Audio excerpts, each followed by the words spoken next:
Almost no one likes to rent. There are certainly enough rental horror stories out there, especially with cheap landlords who won't make necessary repairs or keep the grounds clean. But each of the following landlords took negativity to the next level and did their best to make life for their tenants as miserable as possible. They spied on them, harassed them, and demolished their homes, with their renters inside. A few of them even killed their tenants, just to make a quick buck. Number 10. Kip and Nicole Macy. In 2005, Kip and Nicole Macy bought an apartment building in San Francisco. Their plan was to kick out the tenants, renovate the building, and sell the apartment units for a profit. After they bought the building, the couple realized that they could not legally evict the building's residents. The Macys decided to force the tenants out by any means necessary, and they spent the next 17 months terrorizing their renters. The Macys threatened their tenants, stole from them, poured ammonia on their belongings, changed locks, boarded up windows, cut telephone lines, and shut off gas and power. The renters refused to leave, and they hired lawyers. Nicole Macy impersonated tenant Scott Morrow, firing his lawyer by email. Then, still impersonating Morrow by email, she threatened to kidnap and dismember the children of one of her own attorneys. One day you're going to come home and find your 3 children missing. And each day a package will arrive with a piece of them. You're fucking with the wrong person. Morrow refused to leave, and the Macys grew angry. Kip Macy took a saw and attempted to saw up through the floor of Morrow's living room. Morrow and a friend were sitting on his couch when he saw the blade come out of the floorboards. Morrow grabbed a hammer and smashed the saw. The Macys realized that the tenants would never leave on their own, and the couple asked a building inspector how they could make the apartment complex unstable. They followed his instructions, and they had their workers cut load-bearing beams in the basement.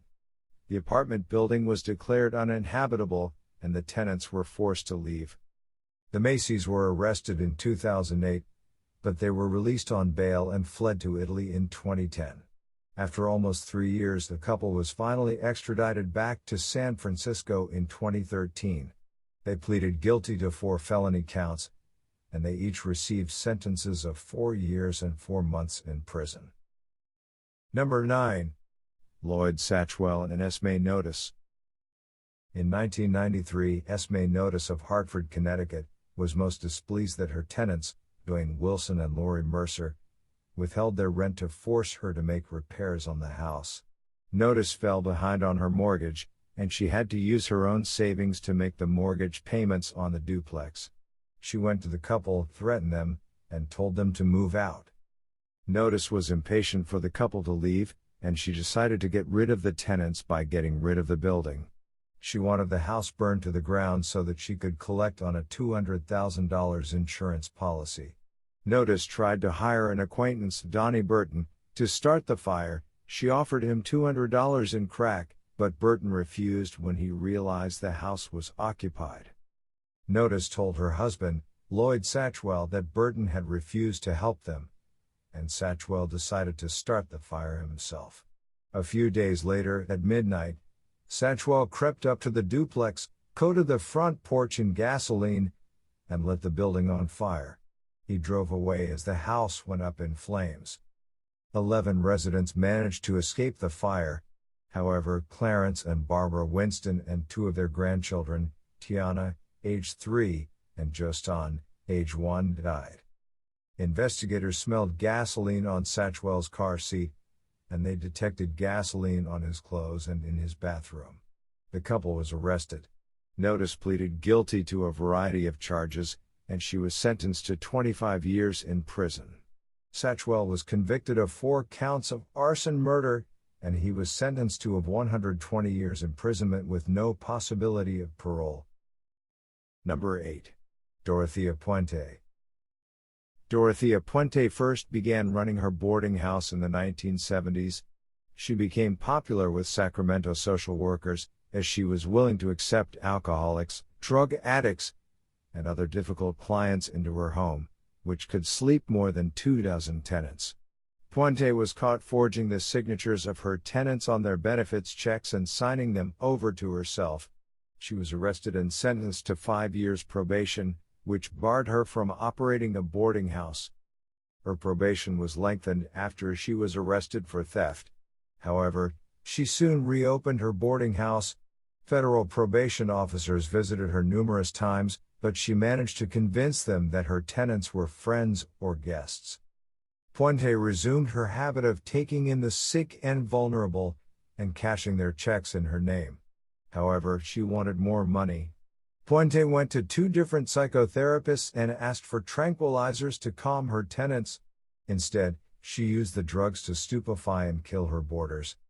She continued to receive Social Security checks for her deceased victims, and she continued to take on new renters. Her scheme netted more than $5,000 a month. In 1988, a social worker began looking for a client who had disappeared and contacted the police. Homicide detectives visited Puente's home. Disturbed soil was observed in the backyard, and the police began to dig. They discovered 7 bodies buried in the backyard. Puente was convicted of murder and she was sentenced to life without the possibility of parole. She died in prison in 2011. Number 7. Masaki Imeda. Australian Masaki Imeda advertised cheap housing to Asian students in Sydney. He promised them a quiet and peaceful environment in which to live. In reality, Imeda was running a shanty town. He had several decrepit buildings crammed on one lot, including an abandoned bus, 2 sets of caravans piled on top of each other, and 3 shipping containers. Imeda had more than a dozen tenants, and they all shared one portable toilet. In 2014, a fire broke out in the neighboring industrial complex, and it spread to Imeda's town. Firefighters arrived, and they decided to make sure no one was inside the buildings. They were surprised to discover the terrified occupants, but they managed to save all 13 of them before the fire engulfed the property. Imeda was charged with illegally using an industrial lot as a housing complex, and he was fined $215,000. Imeda owned other properties, and he'd placed hidden cameras around one of them before he rented the home to a couple. The wife was browsing the internet when she found a Japanese website which warned that Imeda often installed hidden cameras in the bedroom. When her husband came home, she asked him to check their room. He found a camera in the light fitting, and the couple called the police, who discovered several more cameras. Imeda pleaded guilty to recording without consent in 2016, and he was sentenced to 17 months in jail. Number 6. Ephraim Vashovsky. In 2014, Ephraim Vashovsky bought an apartment building in Harlem and immediately began to get rid of the tenants. He offered the families a buyout, and they all took the money except one, a family of 7 which had lived in the top-floor apartment for 14 years. Vashovsky decided to renovate the apartment anyway. He submitted falsified documents that claimed the building was unoccupied, and he hired workers to gut the apartment. His employees began to tear the building apart, an act which turned it into a death trap. They tore up floors, leaving gaping holes. They removed structural walls, which nearly caused the roof to collapse, and they blocked the fire escape. Vashovsky turned off the heat during the winter, and temperatures dropped as low as -23°C. The water froze in the apartment's toilet, and the family was forced to use the bathrooms at local restaurants. The family's 5 children, aged 1 to 12, had to sleep in their church to avoid freezing to death. The city inspected the building and discovered the unsafe conditions. The family was forced to move, and they were provided temporary housing by the Red Cross. Vashovsky ultimately pleaded guilty to reckless endangerment and endangering the welfare of a child. He was sentenced to 20 days of community service, and he agreed to forfeit $350,000.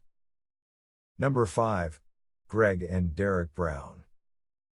After Brianna Bowers' son tested positive for lead poisoning in 2013, Cleveland public health officials contacted the Brown brothers and told them that the apartment had to be inspected. Derek Brown, right above, responded by calling Bowers and said that he was going to kick her door in and mess her up.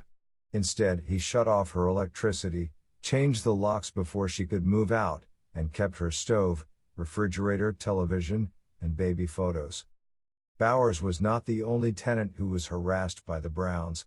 Greg and Derek Brown would often rent to single women and single mothers because they were easier to control and intimidate. They frequently locked them out of their homes with nails or superglue, threatened them, broke into their units to steal clothes, toys, and family treasures, cut their electric lines, and turned their water off. The brothers managed to avoid repercussions for years, although they racked up millions of dollars in court judgments and thousands of dollars in delinquent property taxes and liens. Warrants were repeatedly filed against the two men after they failed to appear for court hearings. The Browns used aliases and various company names and addresses to avoid prosecution. Greg Brown was finally jailed after he physically assaulted a tenant. He had threatened her and struck her in the back with a wooden bat before running down the driveway with the home's electric meter. In 2018, Greg was sentenced to 6 months in prison, 500 hours of work service, and 5 years of probation. He also had to get his homes inspected and get on payment plans for the fines and taxes he owed. Number 4. Lawrence J. Myers. Lawrence Myers, left above, was having difficulty paying the mortgage on his Chicago apartment building, and he decided to cash in on his $250,000 insurance policy. He hired his maintenance man, Marion Andre Comier, to burn down the building. Comier, right above, mixed gasoline and oil to hide the smell, and at 6:30 a.m. on Valentine's Day 2010, he started a fire on a couch in an empty unit on the first floor. The fire spread quickly and it blocked the only staircase to the second floor.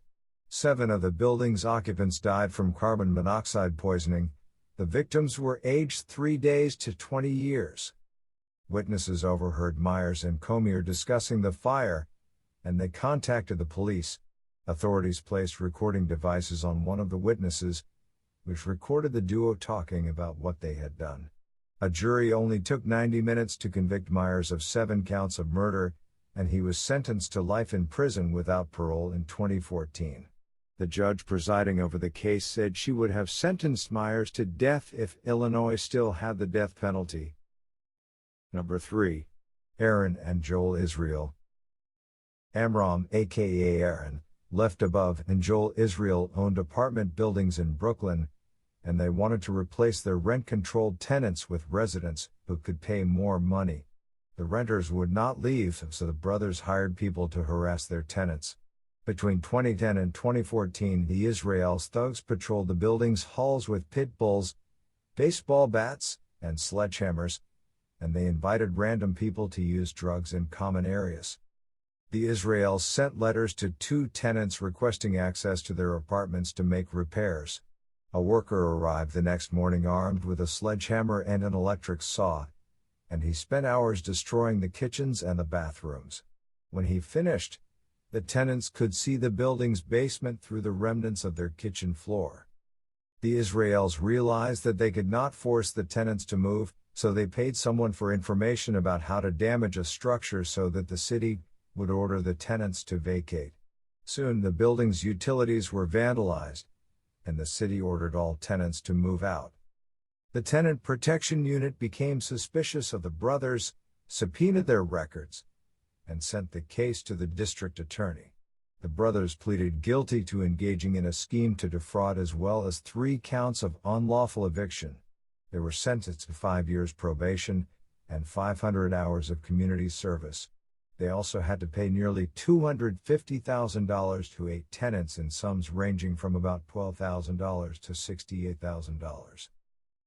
Number 2. Thomas Daley. In 2008, one of Thomas Daley's tenants asked her boyfriend to change a light bulb in her bathroom, and he discovered a small video camera hardwired into the wall. They called the police, who found another camera in her bedroom.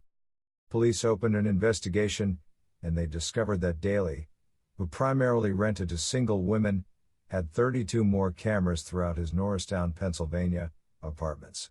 Cameras, some with audio capability, were hidden behind screws in bedroom ceiling fans, behind pinholes in walls, behind faucets in bathtubs, and behind doorbell chimes.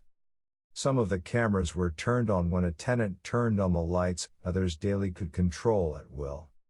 Daley ultimately admitted to videotaping 34 tenants over a 20-year span, and he was sentenced to 4 to 10 years in prison. He was also ordered to pay more than $1.5 million to the 17 tenants he'd secretly spied on. He was forced to sell his apartments to pay the fines. Number 1. Stephen Croman. Stephen Croman spent decades buying and flipping rent-controlled Manhattan apartment buildings. Croman would buy the buildings cheap, and he would have his employees remove the apartment's occupants. Croman's employees referred to the tenants as targets, and they competed to push out the most. The employees received a bonus for each tenant they forced out. If his tenants refused to move, Croman resorted to harassment. He turned their buildings into hazardous construction sites, avoided making repairs, and cut off heat, electricity, and hot water. His companies repeatedly filed baseless lawsuits against tenants. One tenant was brought to court 11 times, even though she was not behind on the rent. Another tenant racked up $240,000 in legal fees. If tenants still refused to leave, Croman would use his secret weapon, Anthony Falconite, a retired police officer. Falconite would pose as a repairman, a building manager, a deliveryman, or an inspector to get into people's apartments. Once inside, he would accuse tenants of illegally occupying the units, demand their identification, and take their photographs without permission.